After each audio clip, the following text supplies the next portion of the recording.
अस्सलाम वालेकुम, आदाब। मैं हूं खलील फरहाद और आप देख रहे हैं प्रोग्राम बादशाह वक्त। पिछले 3 एपिसोड से हम ख़ानदान ग़ुलामा के बादशाहों या हुक्मरानों के बारे में बताते आ रहे हैं।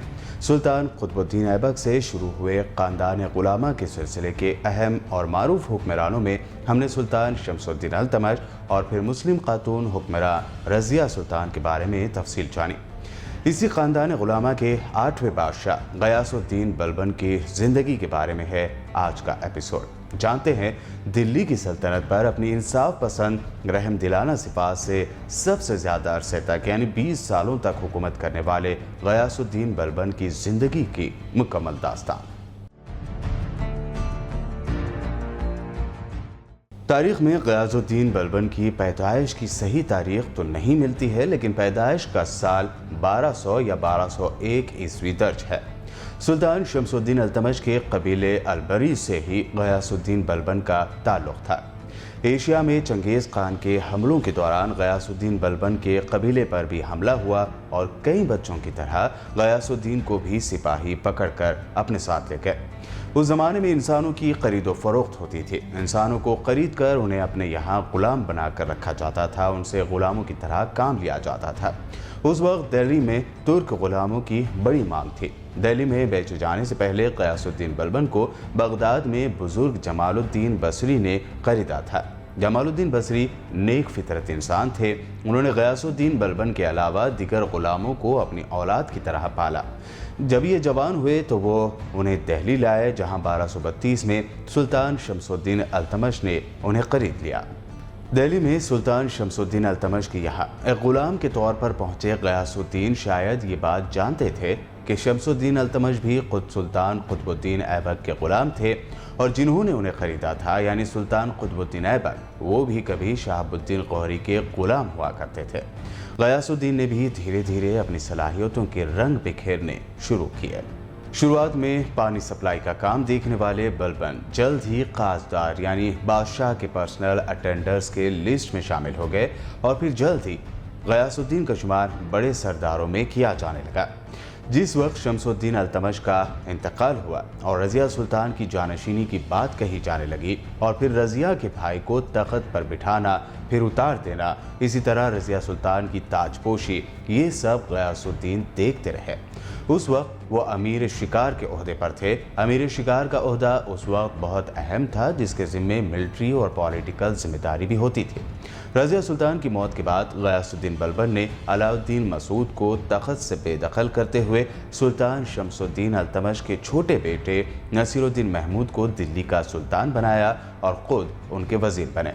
सुल्तान नसीरुद्दीन महमूद ने बलबन की बेटी से शादी कर ली। इस तरह ग़यासुद्दीन बलबन का असर व रसूख दिल्ली सल्तनत में मज़ीद बढ़ गया। ग़यासुद्दीन बलबन के बढ़ते असर व रसूख और दबदबे को बादशाह नसीरुद्दीन महमूद के दिगर करीबी भी हसद की निगाह से देख रहे थे। उन्हीं में से एक था अमादुद्दीन रेहान, जिसने नसीरुद्दीन महमूद को बलबन के खिलाफ खूब भड़काया। उसके नतीजे में ग़यासुद्दीन और उनके वो रिश्तेदार जो हुकूमत में आला ओहदों पर फायज थे, उन्हें निकाल दिया गया और बलबन को जंग का चैलेंज भी दिया गया। आखिर कई हफ्तों या महीनों के बातचीत के बाद नासिरुद्दीन महमूद और ग़यासुद्दीन के दरमियान सुलह हुई। वापसी के बाद ग़यासुद्दीन बलबन ने दरबारी साजिशों को कुचल दिया, खुद सर अमीरों की क़ुव्वत तोड़ दी और फिर जब सुल्तान नासिरुद्दीन महमूद की मौत हो गई और उन्होंने अपने पीछे कोई औलाद जानशीन के तौर पर ही नहीं छोड़ी, तो वो खुद तख्त पर विराजमान हुए, जिनकी मुखालिफत करने की किसी को जुर्रत भी नहीं हुई। सुल्तान ग़यासुद्दीन बलबन ने जिस वक्त दिल्ली की सल्तनत संभाली थी, उस वक्त मुग़लों के सरहदी ममालिक पर मुसल्लत हो जाने का ख़तरा बढ़ गया था, लेकिन दूर अंदेश वो फ़र्ज शनास बलबन ने अपनी हुकूमत में इस तरह के दिफाई इंतज़ामात यानी डिफेंस अरेंजमेंट किए कि मुग़लों को दिल्ली पर कब्ज़ा करने में कई साल लग गए। सुल्तान ग़यासुद्दीन अपनी रियाया की बड़ी फ़िक्र करते थे। उन्होंने कभी अपनी सल्तनत की बेवजह तौसी यानी अपनी सल्तनत की सरहदों को बढ़ाने की फ़िक्र नहीं की, और अगर कभी कोई अमीर या वज़ीर गुजरात या दक्कन पर फ़ौज कुशी का मशवरा देता तो वह हमेशा यही कहते कि हमें सबसे पहले अपने इलाक़ों को मुग़लों के हमलों से महफूज करना ज़रूरी है। ये फ़र्ज़ अदा हो जाए तो फिर सल्तनत में तौसी भी कर लेंगे। गयासुद्दीन बलबन के दौर में सल्तनत दिल्ली की फौज में बेशतर मुसलमान ही भर्ती होते थे और उनकी मजमूई तादाद इतनी ज़्यादा ना थी कि मुग़लों के बेपनाह सैलाब को आसानी से रोक लेती। मुग़लों के हमलों में लाहौर और पंजाब वीरान हो गए तो सुल्तान बलबन ने ही उन शहरों को दोबारा बसाया। सेंट्रल पंजाब और लाहौर को नई ज़िंदगी बख्शने के साथ साथ सिंध व मुल्तान की फ़ौजी तंजीम अज़सर नौ की गई जो मुल्क पंजाब का बाजू थे। हर जगह बेहतरीन हाकिम मुकर्रर हुए और सदर सूबेदार यानी गवर्नर जनरल बादशाह ने अपने बड़े बेटे शहजादा मोहम्मद को बनाया जिसका मुस्तक़र मुल्तान था। इन कारगर दिफाई इंतजामात ने दरियाए चिनाब तक पंजाब को और वेस्ट एंड साउथ में मुल्क सिंध को इतना महफूज कर दिया कि आइंदा 10-12 साल तक मुग़लों की किसी बड़ी जमात को इधर आने की जुर्रत न हुए। एक ऐसे वक्त ये सारी कोशिशें हो रही थीं जब सुल्तान बलबन की उम्र ढलती जा रही थी और फिर वो वक्त आया जब सुल्तान बलबन ज़ईफ़ी में इतने बीमार हो गए कि महीने भर तक अपने महल से बाहर ना निकल सके। दूर दराज के सूबों में तो उनकी मौत की अफवाहें भी बढ़ने लगी। इन अफवाहों के दौरान कई सरदारों और सूबों के हाकिमों ने खुद मुख्तारी का ऐलान कर दिया। इन्हीं में से एक था सुल्तान बलबन का गुलाम तोगरुल जो उस वक्त बंगाल का सूबेदार था। उसने बंगाल में खुद मुख्तारी का ऐलान कर दिया। जब ये खबर सुल्तान गयासुद्दीन बलबन को हुई तो उन्होंने बंगाल की तरफ 2 फौजी दस्ते भेजे। इन फौजी दस्तों को शिकस्त हुई तो सुल्तान बलबन का गुस्सा इतना बढ़ा कि उन्होंने खुद ही बंगाल पर फौजकुशी की कमान संभाली। बीमारी और बढ़ती उम्र सुल्तान बलबन के हौसलों को तोड़ नहीं पाई।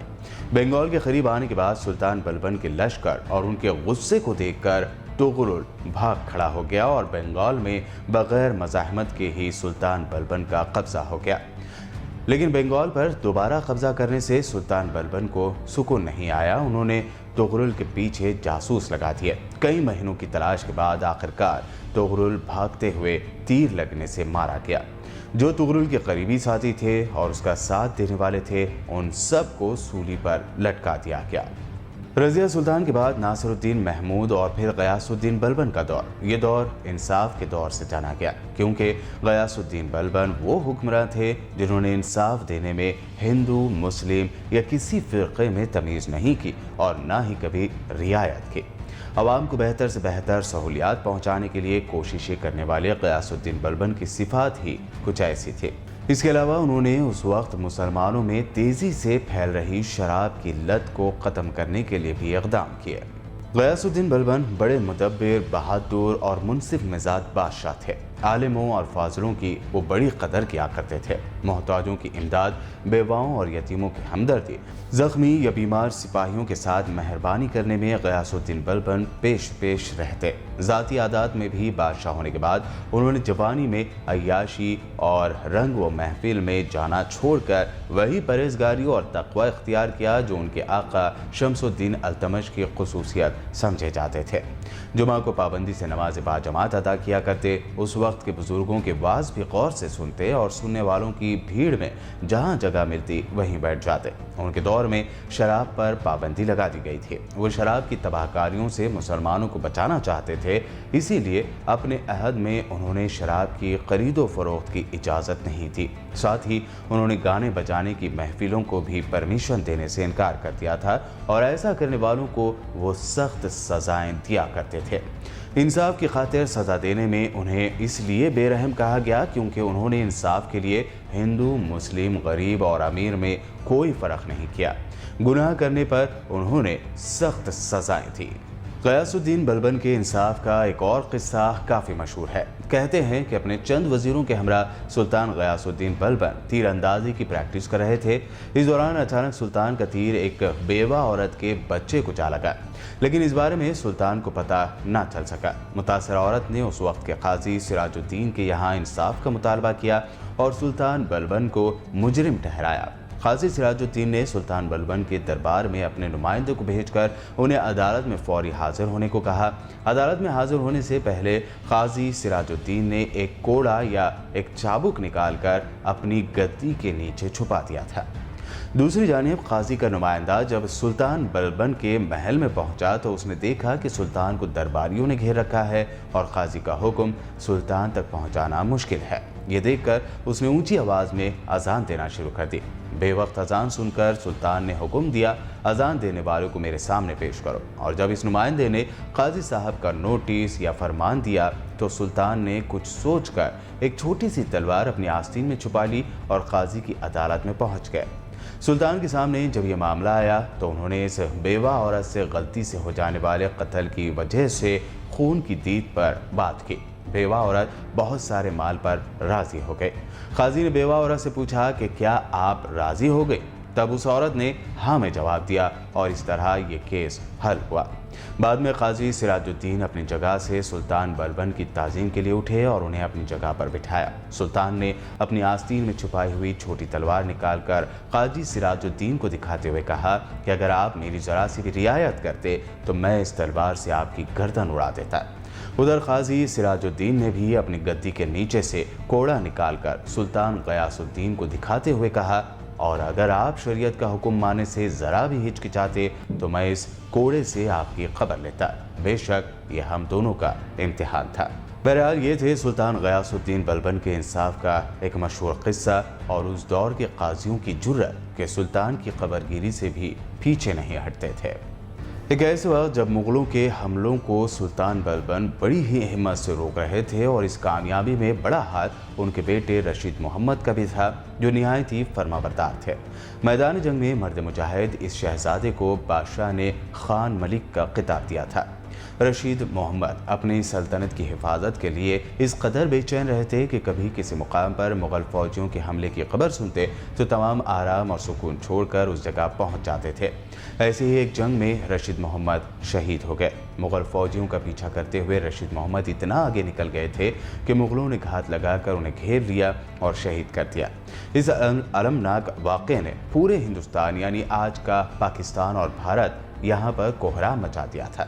बूढ़े हो चुके सुल्तान के लिए ये खबर बहुत बड़ा झटका थी। जवान और लायक बेटे की शहादत ने सुल्तान को तोड़ कर रख दिया था। शहजादा रशीद मोहम्मद की लाश मुग़लों से काफ़ी बड़ी रकम देकर हासिल की गई और पूरे एजाज़ व इकराम से मुल्तान में दफन की गई।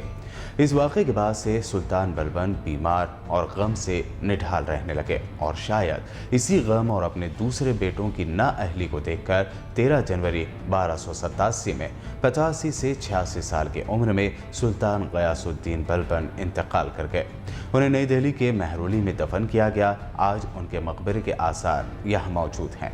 सुल्तान गयासुद्दीन बलबन के ही दौर में अजीम फ़ारसी और उर्दू के सूफ़ी शायर अमीर खुसरू ने भी बड़ी शोहरत पाई। अमीर खुसरू ने न सिर्फ ख़ानदान ग़ुलामा बल्कि खिलजी और तुगलकी दौर भी देखा है। उन्हें तूती हिंद भी कहा जाता है। सुल्तान बलबन के दौर में कई क़िस्सों को अमीर खुसरू ने अपनी शायरी में क़ैद किया। बहरहाल दिल्ली पर ख़ानदान ग़ुलामा की हुक्मरानी को बचाने वाले सुल्तान गयासुद्दीन बलबन ने सल्तनत की बुनियादों को मजबूत तो कर दिया था, लेकिन उनके बाद उनके पोते मुइज़ुद्दीन कैक़बाद और पड़पोते क्यूमर्स पर ये सल्तनत ये लोग बचा नहीं पाए। उनके बाद खिलजी ख़ानदान ने दिल्ली के इक़्तिदार से ख़ानदान ग़ुलामा को हटा दिया और फिर शुरू हुआ दिल्ली में खिलजी ख़ानदान का राज। बादशाह वक्त के इस एपिसोड में यह थी सुल्तान गयासुद्दीन बलबन की ज़िंदगी की मुकम्मल दास्तान। उम्मीद है कि आपको ज़रूर पसंद आई होगी। आखिर में फिर आपसे दरख्वास्त है कि आप हमारे BBN चैनल को सब्सक्राइब और इस वीडियो को शेयर ज़रूर करें। फ़िलहाल आपके होस्ट खलील फरहाद को दीजिए इजाज़त। अल्लाह हाफ़िज़।